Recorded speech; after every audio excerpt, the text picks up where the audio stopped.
ಎಲ್ಲ ಶಿಕ್ಷಕ ಬಾಂಧವರಿಗೆ ನಮಸ್ಕಾರಗಳು.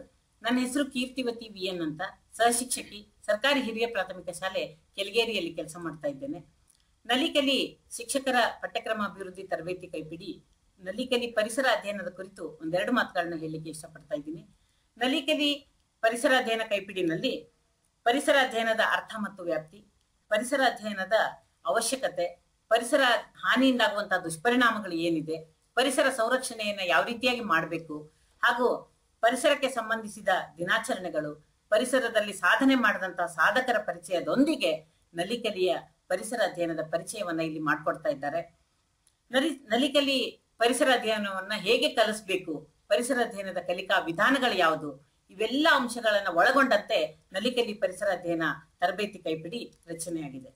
ನಲಿಕಲಿನಲ್ಲಿ ಪರಿಸರ ಅಧ್ಯಯನವನ್ನ ಯಾವ ರೀತಿಯಾಗಿ ಕಲಿಸ್ಬೇಕು, ಕಲಿಕಾ ಪೂರಕ ಚಟುವಟಿಕೆಯಾಗಿ ಸಮೀಕ್ಷೆಯನ್ನ ಯಾವ ರೀತಿಯಾಗಿ ಮಾಡಬೇಕು, ಚರ್ಚೆಯ ಮೂಲಕ ಮಕ್ಕಳಿಗೆ ಪರಿಸರವನ್ನ ಹೇಗೆ ಕಲಿಸ್ಬೇಕು, ಇವೆಲ್ಲ ಅಂಶಗಳು ಮೊದಲಿನಿಂದಲೂ ಬಂದಿದ್ದವಾಗಿದೆ. ಆದರೂ ಸಹ ಈ ಒಂದು ತರಬೇತಿಯ ವಿಶೇಷತೆ ಅಂತಂದ್ರೆ ಶೈಕ್ಷಣಿಕ ಮನೋವಿಜ್ಞಾನದ ಹಿನ್ನೆಲೆಯಲ್ಲಿ ಚಟುವಟಿಕೆಗಳು ಯಾವ ರೀತಿಯಾಗಿ ರೂಪುಗೊಂಡಿದೆ ಅಂತ ಅನ್ನೋದನ್ನ ಇಲ್ಲಿ ತೋರಿಸ್ತಾ ಇದ್ದೇವೆ.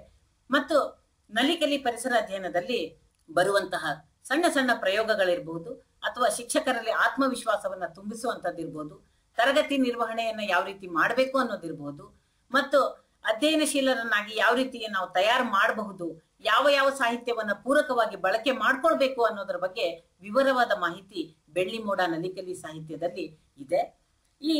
ಇದರಿಂದ ಆಗುವಂತಹ ಪ್ರಯೋಜನ ಏನು, ಯಾವುದೇ ಒಂದು ಚಟುವಟಿಕೆಯನ್ನ ಮಾಡಿಸೋದಾದ್ರೆ ಅದು ಯಾಕೆ ಮಾಡಿಸ್ತೀವಿ, ಅದರ ಹಿನ್ನೆಲೆ ಏನು, ಶೈಕ್ಷಣಿಕ ಮನೋವಿಜ್ಞಾನದ ಆಧಾರದಲ್ಲಿ ಚಟುವಟಿಕೆಗಳು ಯಾವ ರೀತಿಯಾಗಿ ರೂಪುಗೊಂಡಿದೆ ಅಂತ ಅನ್ನೋದನ್ನ ಇಲ್ಲಿ ನಾವು ನೋಡ್ತಾ ಇದ್ದೇವೆ. ಆಮೇಲೆ ವಿಷಯದ ಸಮಗ್ರ ದೃಷ್ಟಿಕೋನವನ್ನ ಅಳವಡಿಸ್ಕೊಳ್ಳಿಕ್ಕೆ ಒಂದು ದಾರಿಯನ್ನ ಇದು ತೋರಿಸ್ತಾ ಇದೆ. ಮಗುವಿನ ಹಿನ್ನೆಲೆಯನ್ನ ಅರ್ಥ ಮಾಡಿಕೊಂಡು ನಾವು ಕಲಿಕಾರ್ಥಿಗೆ ಸುಗಮಕಾರರು ಯಾವ ರೀತಿಯಾಗಿ ಕಲಿಕೆಯಲ್ಲಿ ತೊಡಗಿಸ್ಬೇಕು ಅಂತ ಅನ್ನೋದನ್ನ ಇಲ್ಲಿ ತೋರಿಸ್ತಾ ಇದೆ.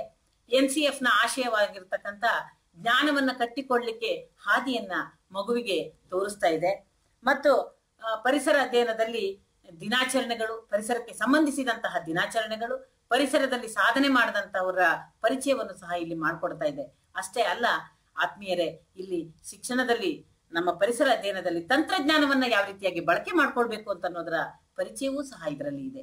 ಇಷ್ಟೇ ಅಲ್ಲ, ನಲಿಕಲಿಯ ಪ್ರತಿಯೊಂದು ಚಟುವಟಿಕೆಗಳು ಸಹ ಸದಾ ಕ್ರಿಯಾಶೀಲವಾಗಿರುವಂತಹ ಮಗುವನ್ನ ಆ ಕ್ರಿಯಾಶೀಲತೆಯಲ್ಲಿಯೇ ತೊಡಗಿಸಿ ಚಟುವಟಿಕೆಗಳ ಮೂಲಕ ಯಾವ ರೀತಿಯಾಗಿ ಕಲಿಸ್ಬೇಕು ಅಂತ ಅನ್ನೋದರ ಪರಿಚಯ ನಲಿಕಲಿ ಬೆಳ್ಳಿ ಮೋಡ ಸಾಹಿತ್ಯದಲ್ಲಿ ಇದೆ. ಆತ್ಮೀಯರೇ, ಮಕ್ಕಳು ಬಾನಂಗಳದ ಆಶಾ ಕುಸುಮಗಳು, ಅವರ ಕನಸುಗಳಿಗೆ ನಾವೆಲ್ಲರೂ ಕೂಡಿ ಬಣ್ಣ ಹಚ್ಚೋಣ.